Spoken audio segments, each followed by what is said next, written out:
I V M.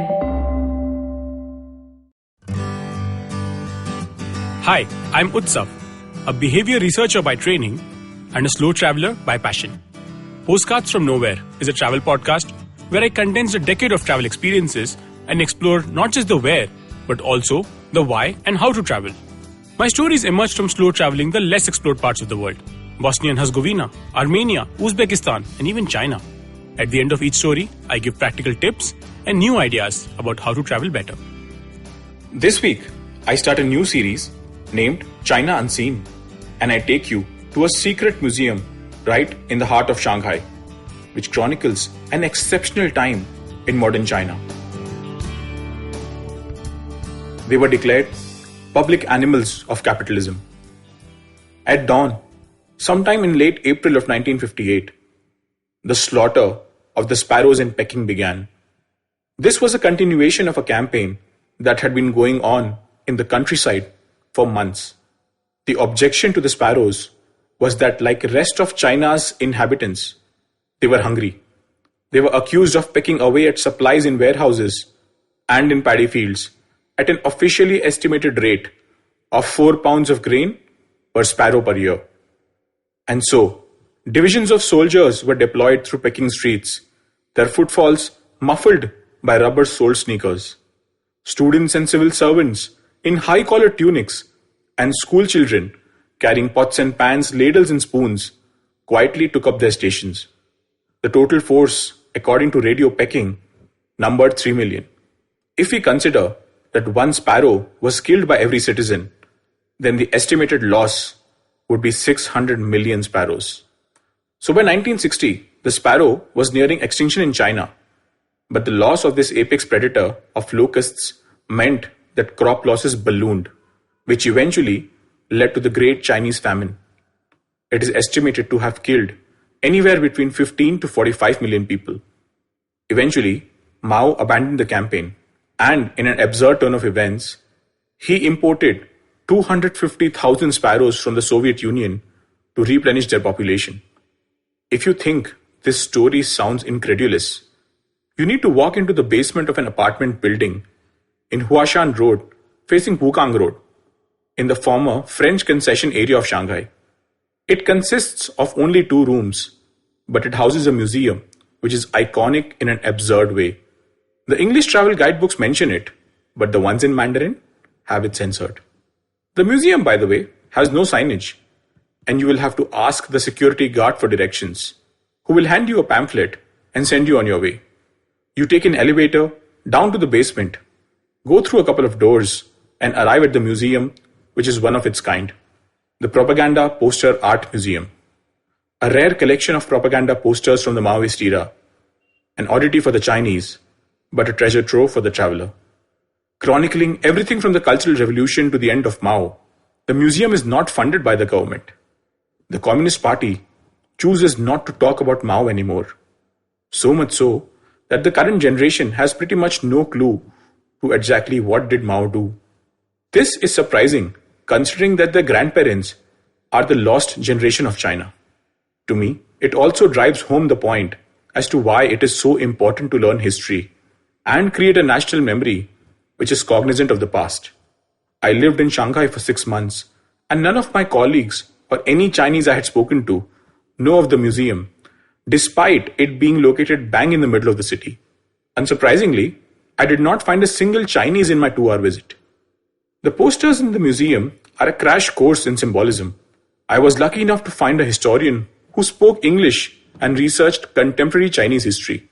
She took me through 30 years worth of posters, walking me through the numerous campaigns run by Mao, reflecting not only on domestic events, but even international ones, right from enforcing Maoist ideals, showcasing peaceful visions of an ideal society, to Chinese people coming together to fight common enemies. A very significant section is dedicated to the USA, which was then picking up an ideological battle against all communist countries. Most of these posters essentially show triumphant Chinese soldiers and civilians crushing American symbols of power, from tanks to soldiers. The use of forced perspective is obvious in these posters. The vantage point is from down below, making even a regular person appear large in size. The Chinese are shown to be physically strong and able-bodied, while in reality, the average Chinese person was malnourished during the Maoist times. This reflects starkly in the poster titled, "Everyone Takes Action to Wipe Out the Four Pests." The poster shows a group of angry, determined men and women coming together to destroy three of them: cockroaches, rats and flies. As one moves their gaze upwards, you can see scores of bird-catching nets being proudly hoisted to catch the fourth pest, the sparrow. Gazing at these posters reminded me of how our actions, which seem right in the moment, when passed through the sieve of time, would appear foolish, wrong, and even criminal. One of the principal functions of art is to allow us to reflect, to stand still, and see what we are making of ourselves. The words of Pico Iyer come to mind. In an age of speed, I began to think, nothing could be more invigorating than going slow. In an age of distraction, nothing can feel more luxurious than paying attention. And in an age of constant movement, nothing is more urgent than sitting still. If you like this podcast, don't forget to check out other interesting podcasts on the IVM network. You can listen to us on the IVM Podcast app or ivmpodcast.com. You can also follow us on our social media. We are at IVM Podcasts on Twitter and Instagram. If you want to reach out to me, I am Utsav Memory on Twitter and YVTravel42 on Instagram.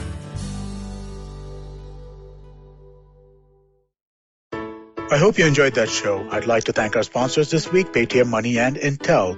So, been a really exciting week on the network this week. We've had some really cool stuff. My old friend Vivek Lad was on Storytellers and Storysellers. Definitely do check that out. On Cyrus Said, we had Ashwin Sanghi on Thursday's episode, and Cyrus and myself did a cock and bull, just the two of us. That was fun as well on Monday. Do check that out. Masaba was on Advertising is Dead, which was another really, really strong episode from Varun. And on the sports front, both Edges and Sledges, Football Shitball had some really fun episodes. That's the Football Twaddle. Do check those out as well. And if you haven't been paying attention and you haven't been listening to Smile India in these times, I don't know why you aren't. It's the most uplifting show that you could listen to. It's a short, bite-sized piece of really positive things that happen in India. Do definitely check that out. And with that, we hope to see you again next week. Are you constantly seeking happiness? Wondering how to make the most of every day? How not to let your inhibitions stop you from achieving your goals? It's now time to get your A-game on. It's time to unlock your true potential. Tune in to the Empowering series with me, Zarina Poonawalla, to feel empowered in all genres of life. From behavioral skills to management skills.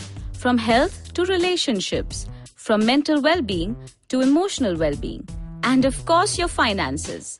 I've got you covered. With these tips and tricks from me, Zarina, and true life stories from my amazing guests, you're bound to bring your purest to the table. Tune in to the Empowering series with Zarina Poonawalla every Thursday on the IVM Podcast app, website, or wherever you listen to podcasts.